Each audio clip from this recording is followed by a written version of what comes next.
Hi guys, welcome back to my channel. Assalamualaikum warahmatullahi wabarakatuh.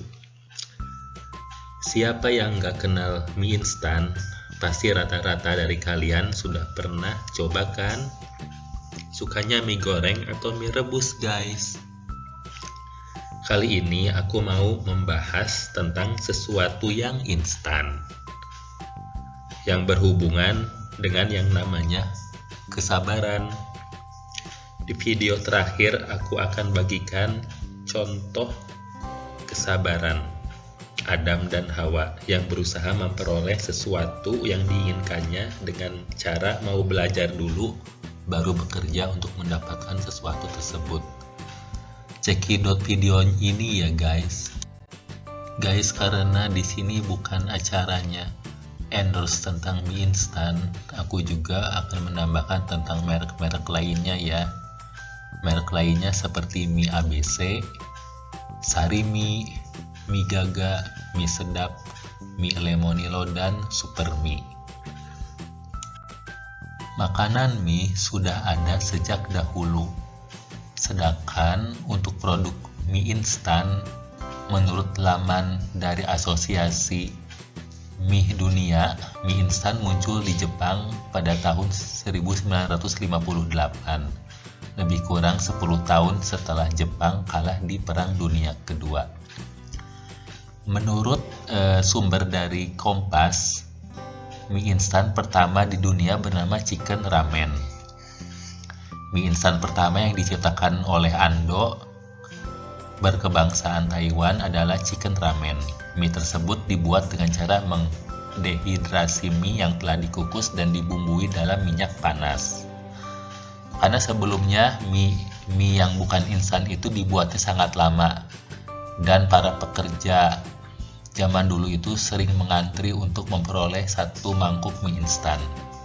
Nah, lalu Ando ini menemukan cara produksi massal mie instan. Caranya dengan membentuk sistem pembuatan mie versi industri, dari pengukusan bumbu hingga dehidrasi mie dalam minyak panas.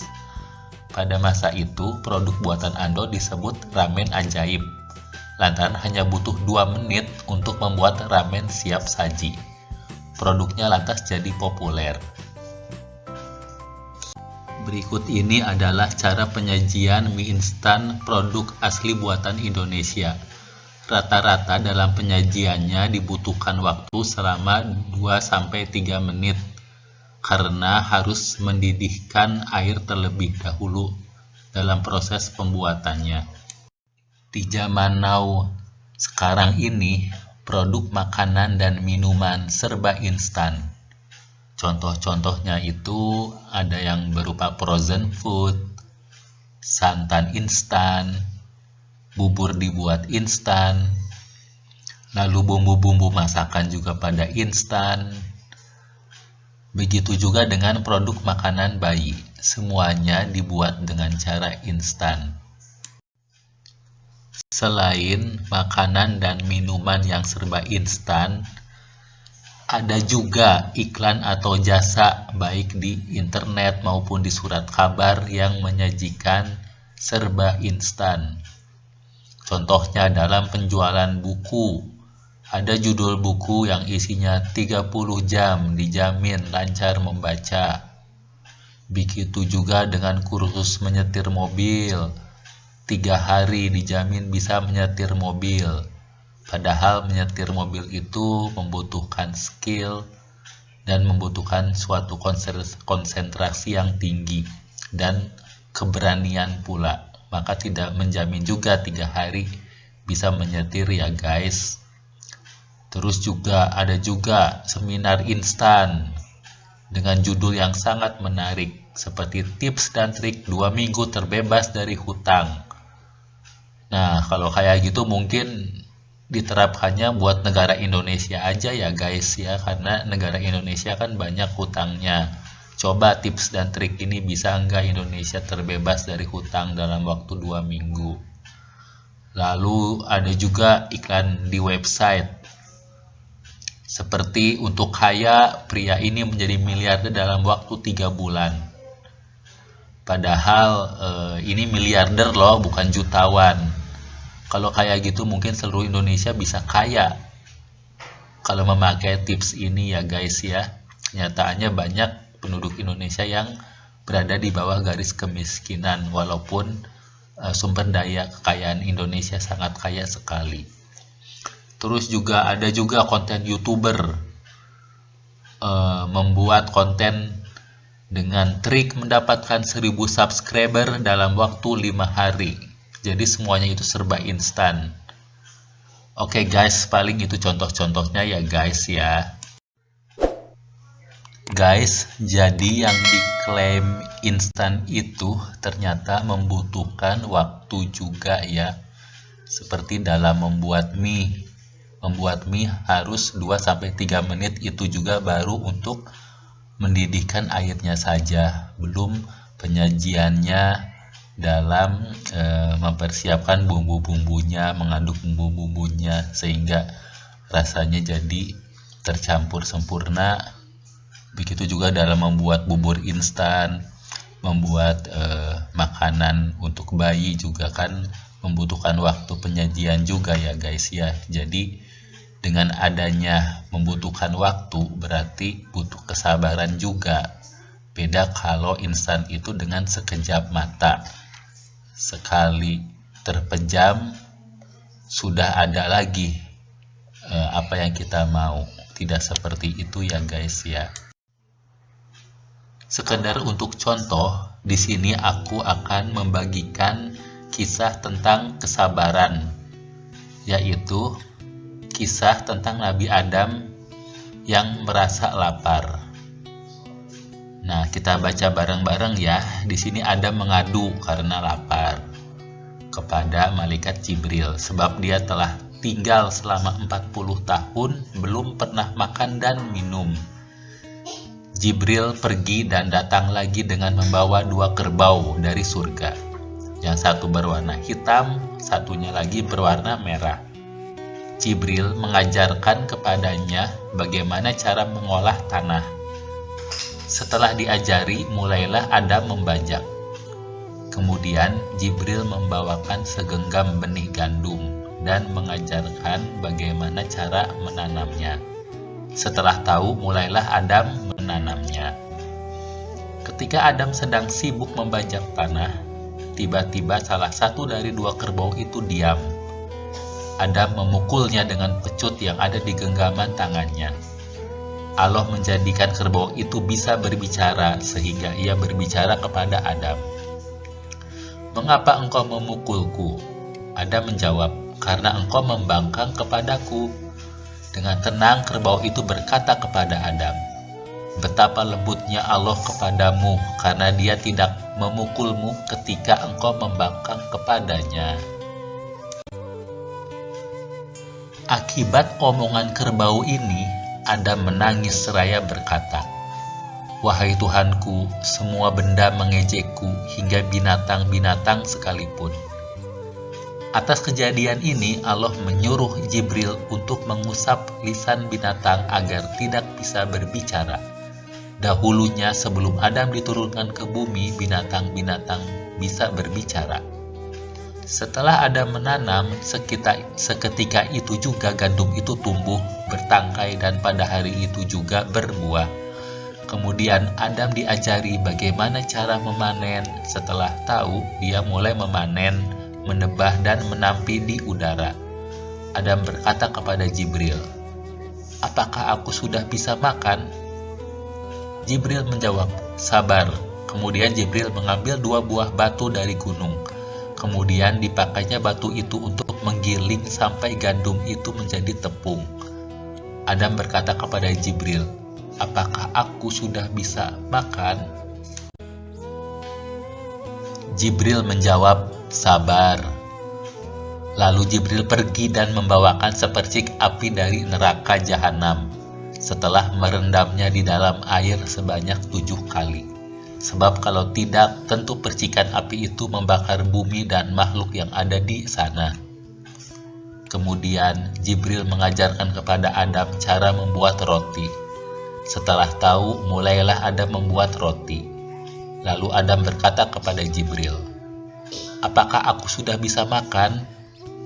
Jibril menjawab, "Sabar hingga matahari terbenam. Sempurnakanlah puasamu." Dengan demikian, Adam adalah orang pertama yang berpuasa di muka bumi ini. Jadi kesimpulannya, ketika Adam merasa lapar, malaikat Jibril tidak langsung memberinya makanan, tapi berupa benih gandum. Dan benih itu harus ditanam dulu, tanahnya dibajak oleh kerbau, ditunggu hingga berbuah, dan ketika berbuah juga harus diolah dulu hingga menjadi makanan yang bisa dimakan. Oh ya, ini juga ada analogi nih dari gambar berikut. Di sini ada cerita. Ada seorang suami pulang bekerja dan ditawari oleh istrinya minuman. "Mas, mau kopi, Mas?" "Oh ya, boleh." Nah, di sini sebenarnya benar juga nih. Satu dikasih biji kopi karena yang ditawarinya kopi, satu juga benar gitu. Dan lebih nikmat kalau dikasih secangkir kopi. Mungkin kalau cuma dikasih segenggam biji kopi, ya mungkin ceritanya seperti yang tadi ya, seperti kisah Nabi Adam tadi ya guys ya. Zaman now ini seiring dengan kemajuan teknologi, kalau misalnya lapar, sekarang tinggal pesan di aplikasi seperti di GoFood, lalu bayar pakai e-money atau GoPay, dan juga kita juga bisa tunggu pesanan makanan diantarkan. Sekarang semuanya siap tersaji asal punya duit ya guys ya. Jadi guys, segala sesuatunya itu harus berusaha dulu, harus dengan bekerja dulu. Karena untuk menghasilkan makanan harus menanam dulu. Atau minimal kalau kita order makanan juga kan harus pencet-pencet dulu tuh aplikasinya ya guys ya. Selanjutnya kisah kedua tentang kesabaran, yaitu ketika Hawa diajari Jibril membuat baju. Ketika Adam mengadu kepada Jibril tentang persoalan panasnya matahari dan dinginnya di malam hari, sedangkan waktu itu keadaan belum ada penutup badan, maka Jibril pergi menemui Hawa dengan membawa kibas dari surga. Jibril potong bulu kibas tersebut, kemudian dia serahkan bulu tersebut kepada Hawa. Jibril mengajarkan Hawa bagaimana cara memintal wol. Setelah melihatnya dan mempelajarinya, Hawa bisa memintal wol tersebut. Lalu Jibril mengajarkan kepada Hawa bagaimana cara menenunnya. Ditenunnya wol itu menjadi sebuah mantel. Hasil mantelnya dibawa oleh Jibril pergi kepada Adam dan dipakaikan kepadanya untuk menutup badannya. Saat itu Adam dan Hawa masih terpisah oleh jarak dan waktu. Dan akhirnya keduanya dipertemukan setelah 300 tahun kemudian. Ini adalah ujian kesabaran. Kedua kisah ini dari karya Syekh Muhammad bin Ahmad bin Ilyas yang diterjemahkan oleh Abdul Halim. Guys, mungkin saat ini kalau kita membutuhkan baju, tidak perlu dengan cara memintal dan menenun dulu ya. Kalau beli baju, punya duit, kita tinggal pesan di marketplace. Lalu kemudian kita bayar pakai e-money atau bisa COD. Lalu pesanan baju diantarkan ekspedisi. Kita taunya beres aja ya guys ya. Sahabat yang beriman, dalam surat At-Taubah ayat 105 yang berbunyi, "Dan katakanlah, bekerjalah kamu, maka Allah dan Rasul-Nya serta orang-orang mukmin akan melihat pekerjaanmu itu, dan kamu akan dikembalikan kepada Allah yang mengetahui akan yang gaib dan yang nyata, lalu diberitakannya kepada kamu apa yang telah kamu kerjakan." Sahabat yang beriman, dalam surat Al-Insyiqaq ayat 6, "Hai manusia, sesungguhnya kamu telah bekerja dengan sungguh-sungguh menuju Tuhanmu, maka pasti kamu akan menemuinya." Di sini yang dimaksud bekerja itu yaitu beramal soleh. Beramal soleh itu pasti mendapatkan pahala. Semoga kita mendapatkan pahala yang dilipat gandakan oleh Allah Subhanahu wa Ta'ala. Amin. Dalam hadis riwayat Tirmizi yang berbunyi, "Dan ketahuilah, pertolongan itu bersama kesabaran. Jalan keluar itu bersama permasalahan. Dan bersama kesulitan ada kemudahan." Oke sahabat-sahabat yang beriman, demikian konten ini aku buat, semoga bermanfaat bagi semuanya. Terima kasih sebelumnya. Wassalamualaikum warahmatullahi wabarakatuh.